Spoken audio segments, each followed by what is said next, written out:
Imaginez un monde plongé dans l'obscurité, où chaque nuit est une lutte pour survivre, où la moindre morsure de nourriture est un combat pour votre mâchoire, où chaque pas en avant est dicté par la peur. Ce monde, c'était le nôtre, avant la domestication du feu. Puis, tout a changé. Aujourd'hui, une nouvelle révolution énergétique est en marche. Un phénomène qui, comme le feu à son époque, pourrait bouleverser notre monde. Son nom, Bitcoin. Bienvenue dans Sailor's Wisdom, la chaîne qui explore les grandes révolutions énergétiques et monétaires à travers les idées de Michael Saylor. Je suis Huguette et nous allons commencer avec ce que le sage marin nous a enseigné à travers ses podcasts dans What is Money avec Robert Breedlove. C'est parti pour le premier épisode. Dans ce premier épisode, nous allons explorer comment l'énergie a façonné l'histoire humaine, depuis le feu et l'eau, jusqu'à Bitcoin, cette nouvelle forme d'énergie monétaire qui pourrait redéfinir notre monde. Et pour commencer, explorons le premier tournant énergétique de notre civilisation, la domestication du feu.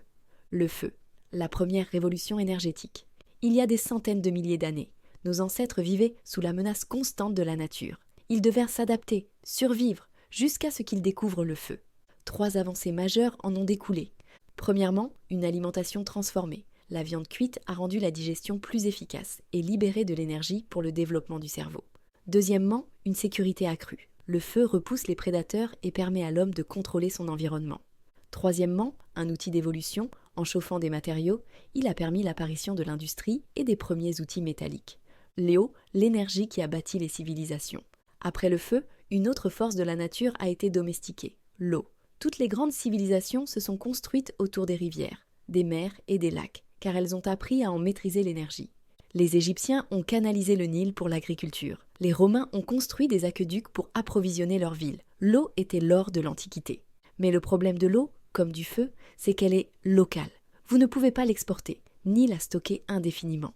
C'est ici que Bitcoin bouleverse tout. Il transforme l'énergie en une ressource stockable et transmissible à travers le temps et l'espace.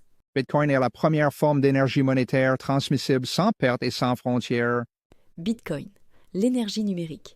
Le feu et l'eau ont transformé l'histoire humaine, mais une chose leur manquait, la portabilité. Aujourd'hui, une nouvelle révolution énergétique est en marche, une énergie pure, stockable et transmissible sans perte. Cette révolution, Bitcoin.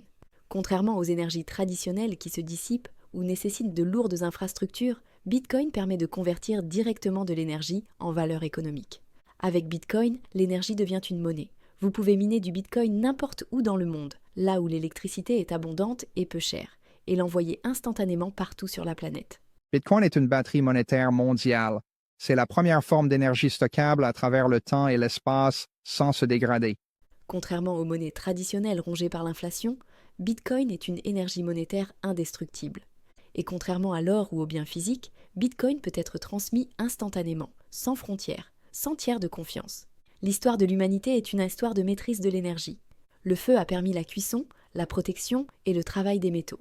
L'eau a bâti les civilisations et alimenté les premières industries. Aujourd'hui, Bitcoin est la prochaine étape, une énergie monétaire incorruptible, accessible à tous, partout dans le monde. Mais la question reste ouverte. Bitcoin est-il réellement le feu du XXIe siècle ? Dites-moi en commentaire ce que vous en pensez. Et surtout, abonnez-vous à Sailor's Wisdom pour ne rien manquer. Si vous avez apprécié, n'hésitez pas également à partager.